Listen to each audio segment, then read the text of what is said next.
Dakota Christensen here for Rebel News. I'm currently standing in front of Parliament Hill. It is day 2 of the Freedom Convoy protest here in Ottawa, where thousands of truckers and supporters have come to the Capitol protesting against COVID restrictions and mandates. There are politicians on the scene here. I had the opportunity to interview Jim Karahalios, the co-founder of the New Blue Party of Ontario, moments ago. Go ahead and take a look at what Jim had to say. I'm here with Jim Karahalios, founder of the New Blue Party of Ontario. How you doing, Jim? I'm great. Co-founder with my wife, Belinda, who's the MPP in the riding of Cambridge, and it's very good to be here in Ottawa supporting the truckers. We had to be here. The truckers have put this on the map, and we're here to let people know, as frustrated as they are with the federal mandates from Justin Trudeau, we got an election on June 2nd in Ontario, and Doug Ford and the Ontario PC Party really paved the way by putting in lockdowns and mandates at the provincial level long before Justin Trudeau did it federally, and they've got a nice chummy relationship, so we need a political party on the right of the political side to challenge Doug Ford on June 2nd. So that's what I'm doing here. So we've spoken with you a few times at Rebel News, but I feel like a lot of our viewers may not really know who you are still. Can you just tell us a little bit about yourself, your background, and what you're trying to accomplish in Ontario right now? Well, the Rebel's been covering us for a while now with our Axe the Carbon Tax campaign. The PCs have repeatedly gone after my family for standing up for taxpayers, standing against voter fraud, standing up to the lobbyists that control the establishment parties.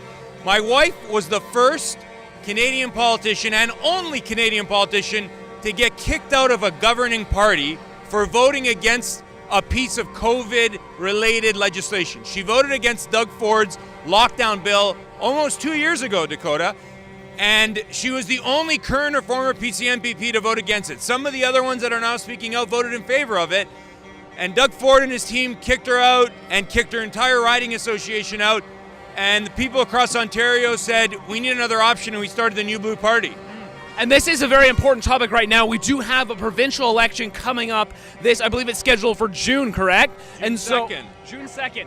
And so with that coming up, I know a lot of people are feeling disenfranchised with the Ford PCs, but they also feel like, is there really a viable alternative?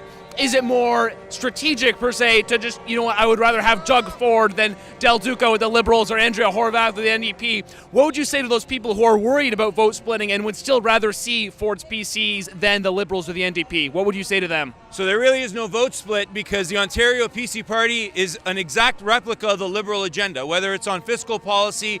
They were spending more on an annual basis and a greater deficit before COVID than the Liberals were. On social policy, they are the champions of the woke culture if you're looking at what they're doing, not necessarily what they're saying. And the people behind the scenes are all lobbyists and liberal ideologues, left-wing ideologues running the PC Party, the same people that are running the NDP and the Liberals. And no one in Ontario has tried harder to influence and make change inside the Ontario PC Party to represent the grassroots than my wife Belinda and I, and they've clamped down on all democracy. So they don't have elections anymore to choose their candidates, they don't have conventions to choose their executive. The only option, if you want to make a difference, start the New Blue Party of Ontario. Okay. And so one other question I have for you. We not only have yourself with New Blue trying to start another sort of freedom movement politically, there's also Derek Sloan with the Ontario Party, Randy Hillier with the Ontario First. They're trying to step in here and provide alternatives. What sets you apart from them, and why should people be voting New Blue rather than going towards Randy Hillier or Derek Sloan, in your opinion? So the difference between the New Blue Party and those other parties is that we actually have a political party. Randy Hillier's Ontario last party is done. It didn't get registered. He had a deadline of January 19th. He was saying he was going to register for 3 months, and he never registered it. And it was a real shame that he went and did that stunt, because Randy Hillier was the first guy I talked to about a political party in Ontario. And instead of having a conversation and starting something after Belinda voted against that lockdown bill, Randy decided to cut a deal with the PCs. So he's been trying to distract people. It looks like now he's focusing on federal politics here this weekend with Max and the PPC, and that's great. And they've got the federal side covered, and we've got the provincial side covered. Derek Sloan on his Ontario party, I guess they've named it the Ontario Party just in case Derek forgets he's not in Alberta anymore, but he's clearly said he's not running in the next election. Rick Nichols is not running in the next election, and Derek has said they're not running candidates in every riding. I could tell you starting a political party is a lot of work. We've been at it for a year and a half. We fought through a cancer diagnosis that I had, the same thing that Terry Fox was diagnosed with. I'm walking again. We put together riding associations in 114 ridings. We've got thousands of members and donors, a constitution, a board, and now we're going to roll out candidates. Hundreds of people applied to run, and we're going to start rolling out our platform, and we actually have a political party, and those other guys, they really don't. And so for this upcoming election in June, what are your best hopes for the New Blue Party? If everything goes as well as you could feasibly expect it to go, how does that look for you and Belinda and the New Blue Party of Ontario? Our goal right now is to run candidates in every single riding. And we had our first candidate application deadline end just about a week and a half ago, and we thought we'd get a few candidates, and wow, it rolled in. And so we're going through the process now of reviewing and interviewing, selection process where we have ridings with more than one person applying. We've got a few ridings left where we're looking for candidates to apply. We're going to reopen the deadline, and the first goal is to get candidates in every riding.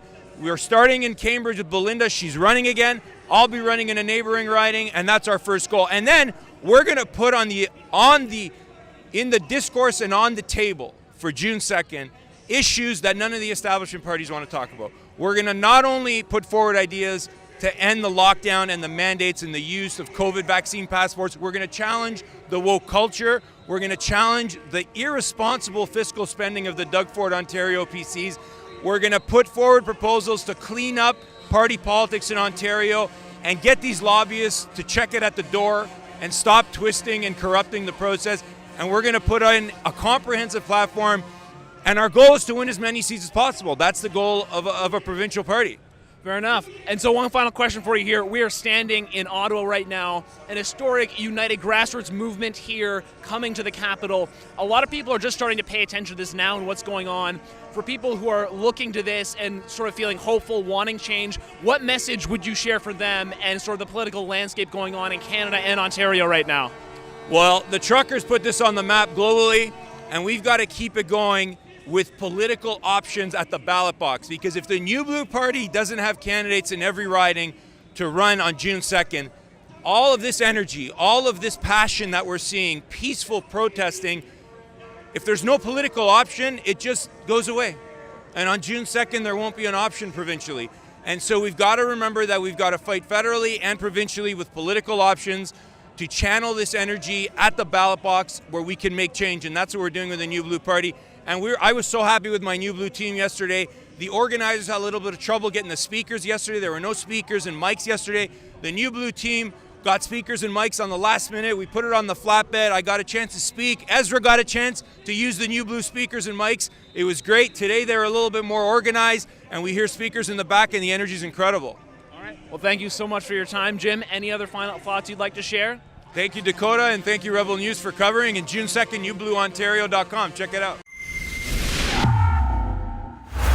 If you appreciate our honest, independent coverage of political matters such as the upcoming Ontario election, make sure to go to realreporters.ca. You can see a lot of our political coverage, interviews with politicians and leaders and candidates, and you can please donate to help support our independent journalism and bringing you the other side of the story and keeping you informed when it comes to politics in Canada.